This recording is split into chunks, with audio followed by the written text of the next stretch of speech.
What up, guys? Rent90 back for another track guide in the DW12 Dallara Indycar. Pretty sure this track is, well, most road racers probably do have it. Even some oval drivers, given that this track is on the NASCAR schedule, has it. Needs no introduction. Watkins Glen. Historic track, has hosted F1, has hosted NASCAR, sports car racing with IMSA, and of course the Verizon Indycar series has also hosted this track again in recent years. So it's a track that everyone has, whether you're racing via the Cup layout, which NASCAR runs, or the entire boot, which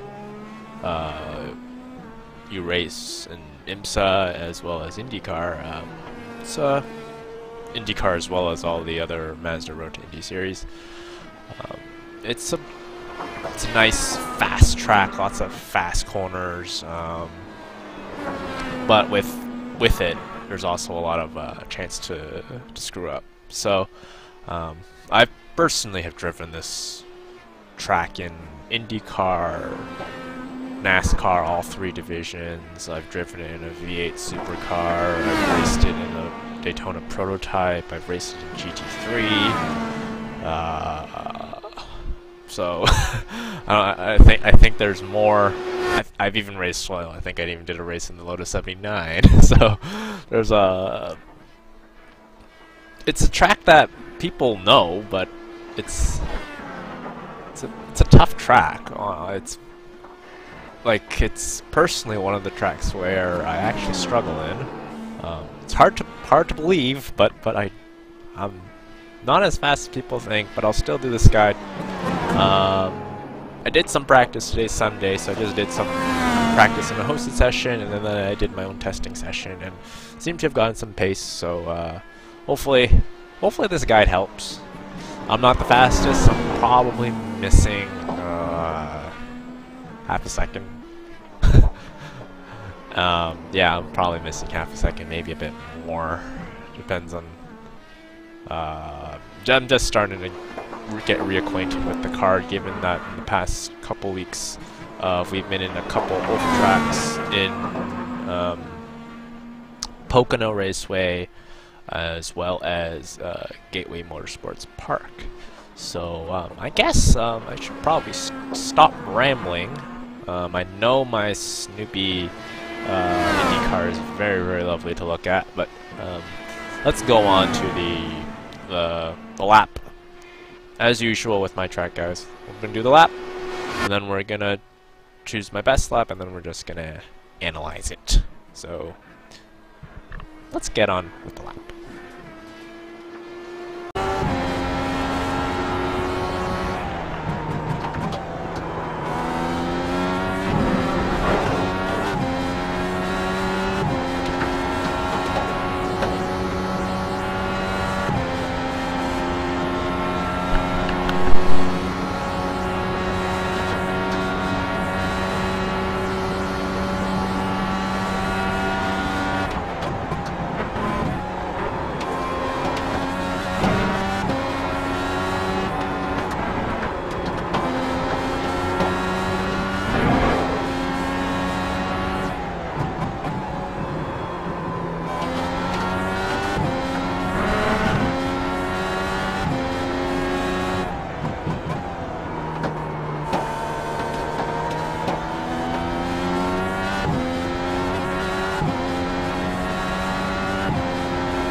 Okay, so that was a lap of Watkins. This lap was a 27.5, somewhere in there, around there. So, how did I get to the 27.5? Wasn't exactly sure myself, because in hosted I was running like high 27s and low 28s. So, just for complete clarity, in this session I ran default weather, and I believe track state was 45%, which is moderate usage. So, let's. I know in the last few videos, the video for Mid Ohio as well as VIR, I kind of hid the input stuff. I kind of wanted to do a picture-in-picture, but just keeping the inputs, but that taking a lot of work. That's gonna take a lot of work. So I don't think it really does matter too much. You can see the lap. So it's almost full field with this. So yeah, let's just start. So turn 1, where do you brake? You brake. I brake just a little bit before the 100. You really don't want to brake any later. Probably some people better than me can brake a bit later. If you brake too late, you will miss the apex in turn 1, and you will lose maybe 0.15 to 0.2 of a second. 0.2 is the worst case scenario.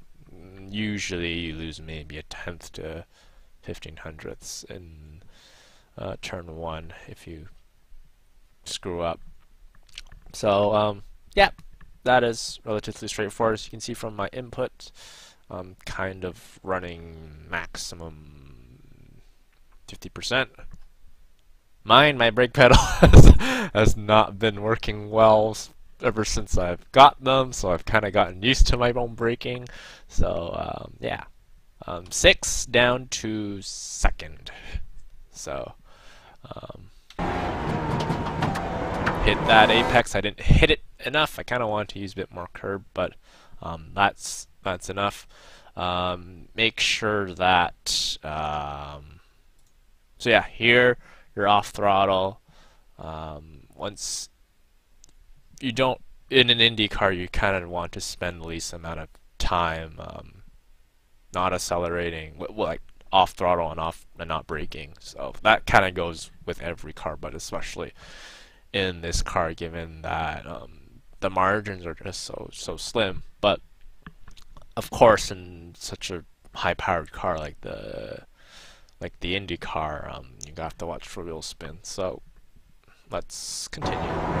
So here, right before the yellow, the line changes from yellow to white, you kind of want to start accelerating. Be wary that if my wheel here isn't obviously centered because I'm in a corner. Just try not to. It's very easy to bin it if you're really if you really just gun it. Especially with me, given that a lot of people, I don't really recall talking about this in previous track guides, but I usually run in map 1. Others will run in map 6 or 7. They all have this. They all use the same amount of fuel, so you're not going any slower. The only difference is the throttle shape. So I think map 1 is 1-to-1 in terms of how much you press the throttle, press the pedal, I mean, and how much output it gives in terms of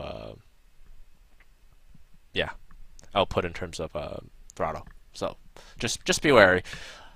Use a lot of that curb, and then just go up some gears. NASCAR, you're not taking this flat out, but in Indy, you got enough downforce. Don't worry about it. So here, you gotta look at the markers to the left. Okay, so I'm just gonna stop here. Where I am thinking about, I'm looking at whenever I'm on the straight, I'm always looking at where I'm supposed to. I'm always counting down from the brake markers to the left. You kind of want to make sure you brake between 300 and 200. I try and brake at the 200. Full disclosure, I just count how many boards there are, and then I just brake at whichever board. So it's just something I'm used to. But if you're new, or at least new to the Indycar with the car track combo, try and brake at the 200. 300 is probably a bit too early. You're probably gonna lose a lot of speed. So brake at the 200. So here I'm starting to brake. I'm starting to turn. Nice tip from one of my teammates, Henry Bennett, is to try to hit as much of the curb to the right, and try not to hit too much of the curb right after in this bus stop chicane. Unsettles the car. I've probably done it way too much in other cars, so I think this one I'm probably running 60% brake. Make sure you slow the car down. I'm going to go from 6th to 4th, and then as I'm in the middle of the bus stop, I'm going to shift down to 3rd and then try and exit out of the bus stop onto the Watkins Glen carousel. So make sure you hit enough to this curb. I usually clip a bit of the second curb. I haven't really. Just don't hit too much of this second curb. I touched that a little bit. Use these two curbs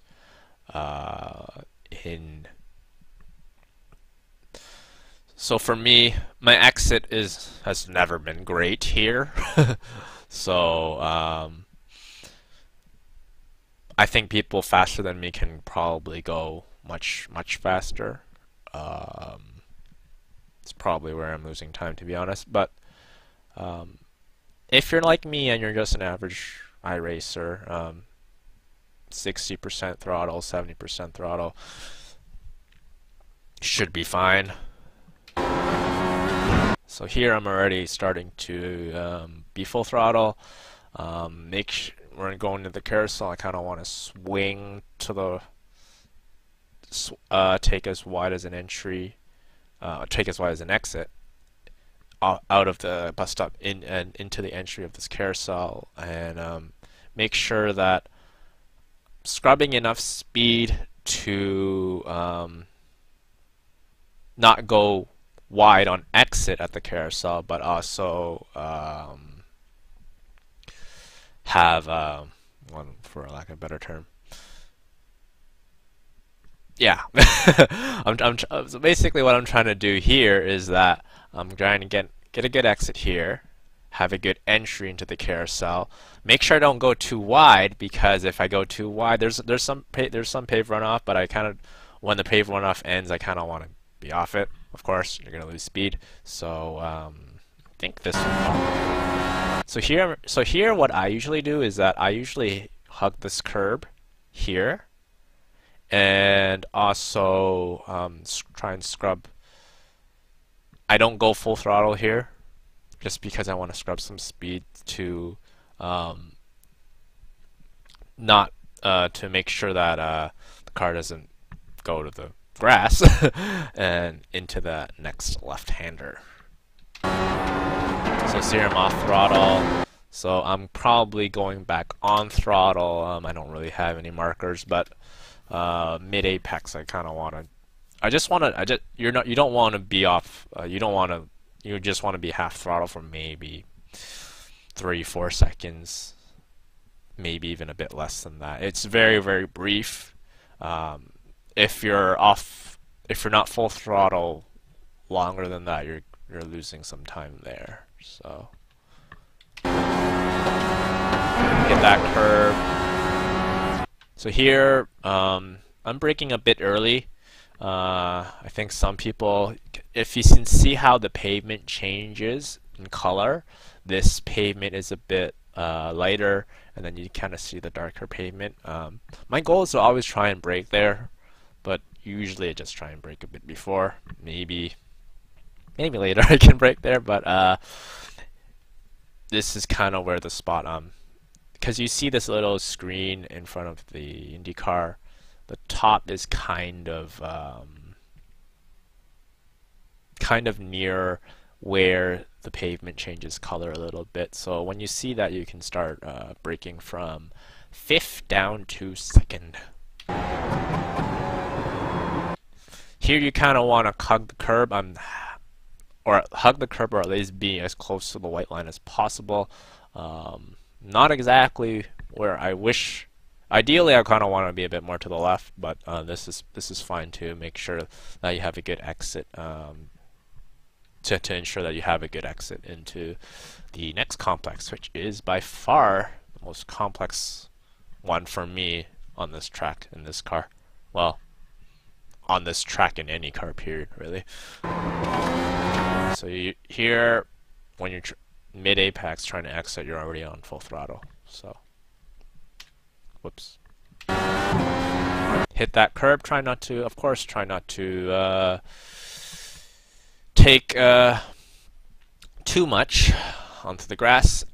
If you're going a bit too deep into the previous corner, it is very, very easy for you to be to not make this corner and just have your car on the grass, and obviously you'll lose too much time. So try not to go too deep into the previous corner. Your mileage may vary. So here is the corner which I struggle probably the most in any car. In the IndyCar, in other guides I've seen, ideally you want to brake at the 100. I kind of brake at the 120. So like right before the 100, I kind of want to make sure that I get here. So I'll basically tell you possible outcomes for making in this corner. So there's the ideal line, which I will take during this lap. There's a line where more often than not I'll try and brake later, but I can't seem to make the corner, and in that alternate line I would probably lose 2-3 tenths. So between making this corner and not making this corner is 2 to 3 tenths, maybe a bit more. So, but 2 to 3 tenths is usually closer to 3 tenths than 2 tenths. So here I'm already starting to brake. It's actually a bit before the 120. It's kind of 150, 140. So make sure that you follow the darkened line on the track, and you should be fine. If you outbrake yourself, you're gonna be on the outside on the track. You can slow your car down and you won't be in the barriers, but you'll just lose a lot of time. So you want to follow, you see where the pavement kind of cracks up, you kind of want to follow that line. Here I want to make sure that I want to turn a bit more. Obviously, but you have to be aware that the way the corner is structured, you don't want to hit the inside curb. So here I'm following the line. I'm making sure that where my turning radius of the car is, I'm making sure that I'm following it. So here I'm technically in second gear. I feel the second gear is probably a bit more safer than first, just because of the wheel spin. So one thing to keep an eye on is that if you thunderfoot this corner on exit, you might just have some snap oversteer and destroy your car onto the Armco to the right. So be wary of that. We've all done it before. So just be aware of the danger and try. And I know it's very, very tempting because the corner is, because you feel that you can actually, because you feel in your mind, you feel that you want to go faster, and you feel that you think you can go faster. But then when you do try and accelerate, the car just snaps. So it's very, very deceiving corner. So be wary.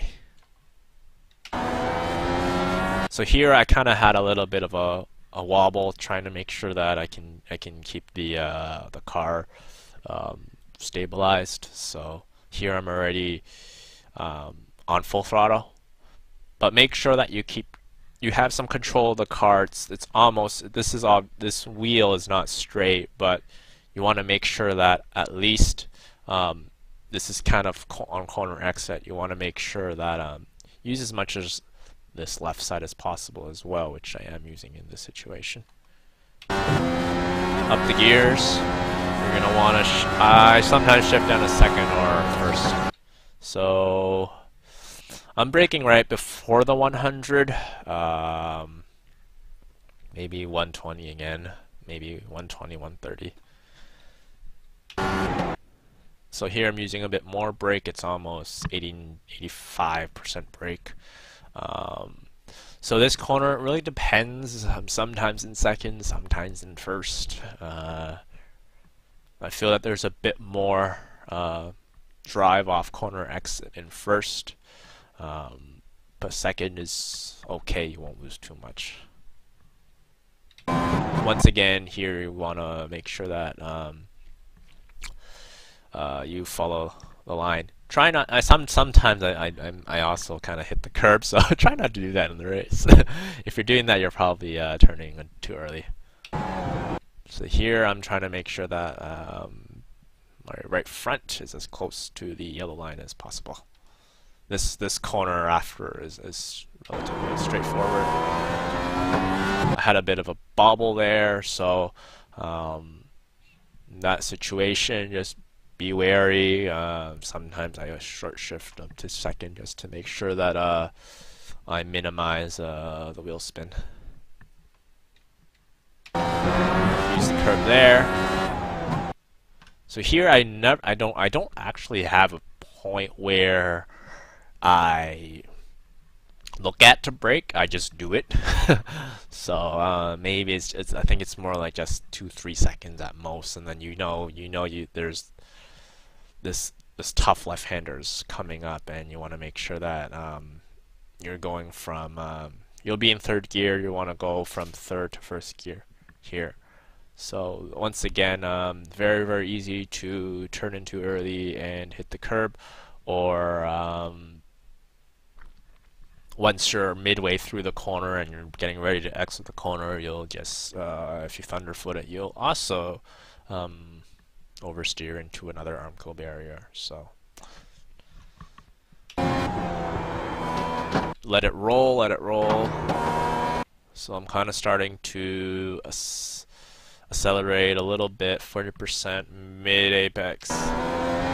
Try and use as much as the curb here as possible. When you see this curb, it's time that you survived the corner, and you should start to go up through the revs to the last two corners of this circuit, which is also very, very hard to master. So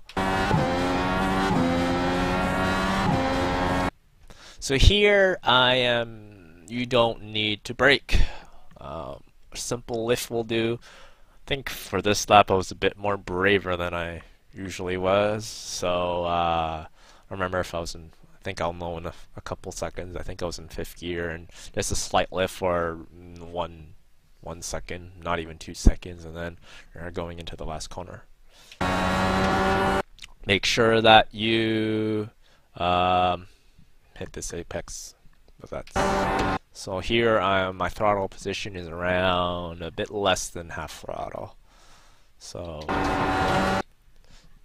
you know when to throttle out on exit when if you're taking too much speed, you'll just end up in the grass to your right. So, and then the last corner, some people lift. I think I brake. I tried lifting. I just wasn't scrubbing enough speed. So So here, right after to the I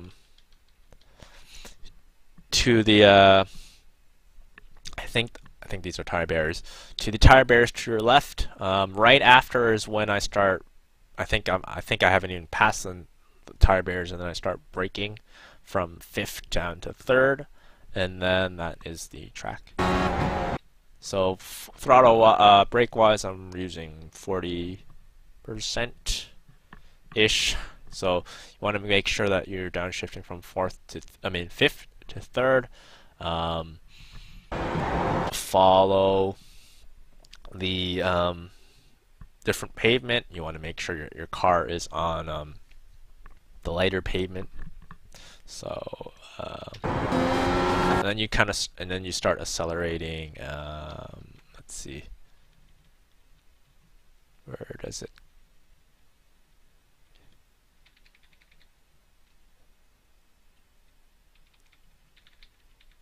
So right here, I don't have a point, but maybe another 2-3 seconds, and then full throttle out. If you miss this corner, then you're probably gonna have to adjust a little bit. If you're not here, you have to make sure that you might need to lift off a bit more, or turn a bit more, but you're gonna scrub more speed. So here, I keep a little bit of distance between the tire barrier and my car. I don't know if some people use a bit more curb to the left that this car is currently using, but it works for me. So, and that is more or less a lap of Watkins Glen. So, yeah, that was a track guide. Haven't done one in 2 weeks, so a bit rusty, as well as this track not being one of my strengths. Mid-Ohio was definitely one of my strengths, which is why it was probably a bit easier to talk about. VRR was a track where I wasn't really sure what I was doing, but I practiced for almost 2 weeks before, so I think I got that place more or less down. And Watkins is a popular track, but it's a track where I know what I'm doing for the most part. It's just finding that extra bit of speed. But if you can run my times consistently, honestly, you're pretty well off. And so, yeah, hope this guide was of use. Setups. Yeah, there's a lot of people running, so I'm probably pretty sure that there'll be a lot of different setups. My team at Power Slide, we're gonna be. I think we all use our own setup, really. One of my teammates gave me his setup because everything wasn't really working, so I